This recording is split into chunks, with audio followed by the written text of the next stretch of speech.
Olá! Você certamente já ouviu a frase "preserve a natureza porque ela é nossa". Mas você já pensou que falar que a natureza é nossa é uma certa pretensão? Significa dizer que a natureza nos pertence, como se nós fôssemos os donos dos animais, das florestas, dos rios. Será que a natureza tem dono? O ser humano é mesmo dono da natureza? Quem pode ser dono do mar? E quem é o dono do céu? O vídeo que você vai assistir agora traz uma questão muito atual, ilustrada a partir da disputa de duas comunidades por um recurso natural, a água. Bom, todo mundo precisa de água para viver, certo? Só que tem povos que moram em terras com muita água e têm fartura, podem viver da pesca, ter plantações. Enquanto isso, tem gente que não tem água nenhuma e por isso vive com grande dificuldade.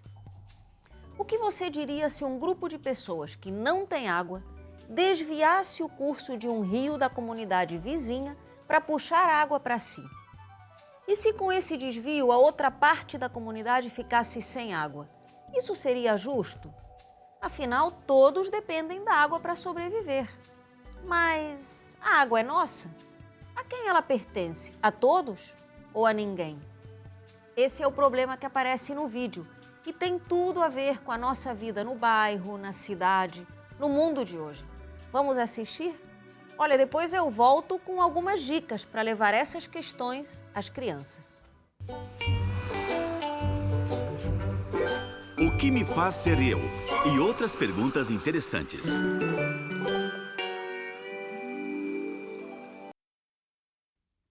Quem é o dono do céu? Ao longo de um grande rio, há dois vilarejos. O primeiro, rio acima, é um vilarejo agrícola, cheio de, agricultores. Então, este vilarejo não é um lugar muito feliz. Nunca há água suficiente para irrigar as plantações, as pessoas ficam com fome, lavouras podres, boatos de confusão, mau humor. Acho que dá para imaginar como é. No entanto, rio abaixo, há uma vila de pescadores, cheio de, pescadores. Então, eles dependem do rio para se alimentarem. E eles têm muitos peixes saborosos para comerem. Mas um dia... Oh não! Eles descobrem que o seu maravilhoso rio cheio de peixes secou completamente. Não tem água, nada. Nenhum peixe, nem mesmo um peixinho. Sem peixe para comer, as pessoas começaram a passar fome. E assim, uma pescadora destemida do vilarejo sai para descobrir por que o rio secou. Ela embalou o último sanduíche de peixe. Seguiu o rio seco até a vila dos agricultores. Lá, ela conheceu um menino agricultor. "Bem-vinda ao nosso vilarejo", disse ele. "É um ótimo lugar. Temos muitas coisas para comer e nossas lavouras têm muita água. Tudo graças à nossa barragem." A pescadora ficou horrorizada. "Você roubou a nossa água", disse ela. "O que você acha? Os agricultores roubaram a água?" E eu também vi aquilo pulando. E eu também acho água. que... Eu não sei por quê. O fazendeiro sempre faz isso. Eu tenho uma coisa pra falar. Eu acho que a moça pescadora pensa que o fazendeiro roubou a água porque ela sempre teve água. E como a plantação é muito diferente, dá a impressão de que alguém roubou. Então não acho que é necessário roubar, só precisa tirar um pouco de água para servir para ela e para os fazendeiros. Se ele usou a água, ele não a roubou. Porque é um recurso. E o que você rouba é a propriedade de alguém. Ele foi e pegou uma pedra. Ele pode usar os recursos naturais.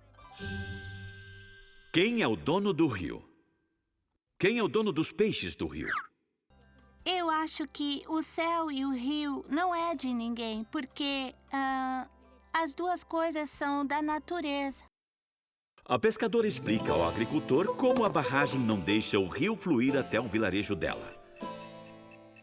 Ela conta que o vilarejo está passando fome porque não tem mais peixes. O agricultor se sentiu mal. Ele não tinha pensado como isso afetaria seus vizinhos. E então, ele teve uma ideia. Por que os pescadores não vêm morar aqui com a gente? A pescadora não tem certeza se isso vai resolver o problema. Afinal, os pescadores vivem no vilarejo há centenas de anos. E tudo o que fazem é baseado na pesca. Se os pescadores fossem morar com os agricultores, teriam que mudar todo o seu modo de vida. E além disso, mesmo que os pescadores fossem até o vilarejo agrícola, será que os agricultores seriam hospitaleiros? E para começo de conversa, são muito mais bocas para alimentar. Bom, há uma série de coisas a ser consideradas aqui. Os agricultores são egoístas por não considerarem os pescadores? Eles são egoístas porque quando você pega uma coisa só pra você, isso não tá certo. A gente tem que dividir. Na natureza, nós podemos dividir. Dividir a água. Não, o motivo não é porque ele não fez isso só pra ele. Ele fez isso pra plantação crescer. E a plantação não é só dele. Porque todo mundo vai comer do mesmo jeito. Então, eu não acho que ele é egoísta. Se os pescadores se mudarem, terão que gastar mais dinheiro construindo casas e também eles só sabem pescar, não sabem plantar. Então pode ser difícil conseguir emprego lá. E eu acho que eles não vão gostar. Então talvez o fazendeiro deveria pensar mais um pouco. Porque se fosse com ele, acho que ele não ia se mudar. O que você acha que eles devem fazer?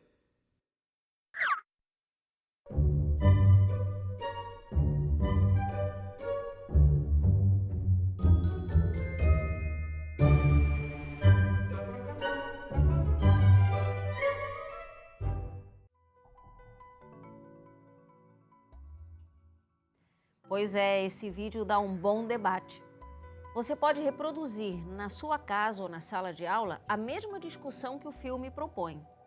Sabe o que é legal fazer? Na escola, por exemplo, dividir as crianças em grupos, para que elas possam discutir entre elas cada uma das perguntas que aparecem no vídeo.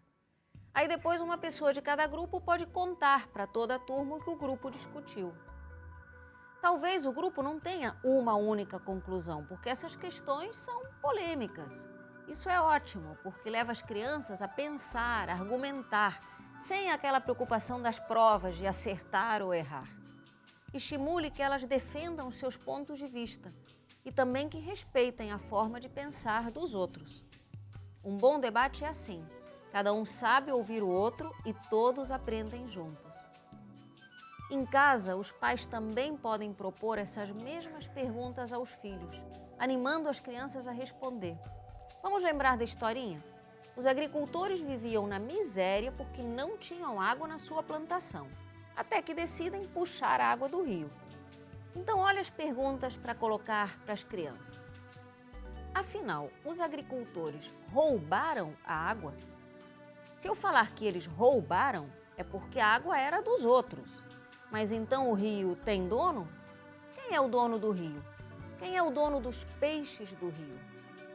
É bom refletir sobre a atitude dos agricultores. Será que eles foram egoístas por não considerarem os pescadores?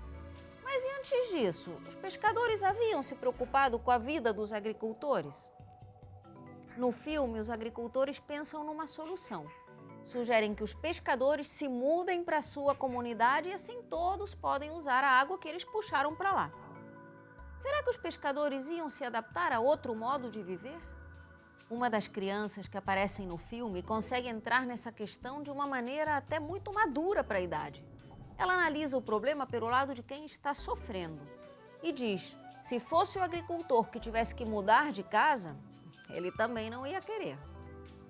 Você pode pedir que as crianças pensem em outras soluções para resolver esse impasse entre as comunidades.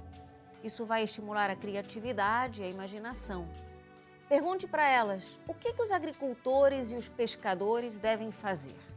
Qual seria a solução possível para que todos pudessem viver bem? Você deve ter reparado no vídeo que as crianças chegam ao cerne da questão. Um dos meninos diz: os agricultores não roubaram a água, porque só se rouba algo que é propriedade de alguém, mas a água é um recurso.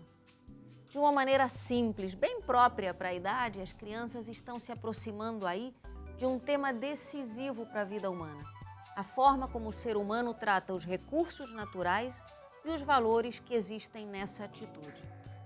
Por exemplo, o desmatamento. Você sabia que a cada minuto no mundo se perde uma área de floresta equivalente a 50 campos de futebol? Significa que a cada dia é desmatada uma área que equivale a 72 mil maracanãs de florestas.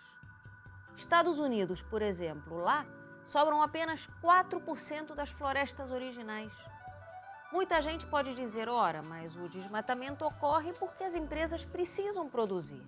É a produção das empresas que gera empregos e salários. E assim as famílias podem viver.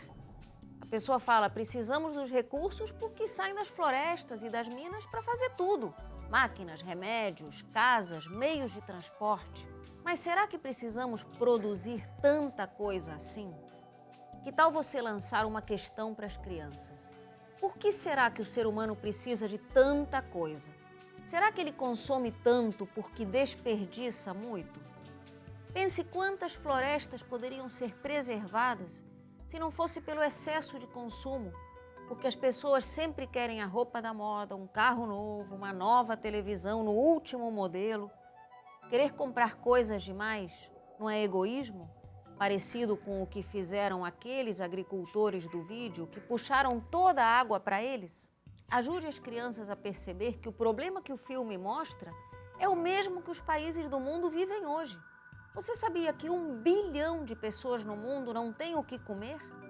No mundo com tanto progresso e tecnologias tão avançadas, isso não poderia acontecer.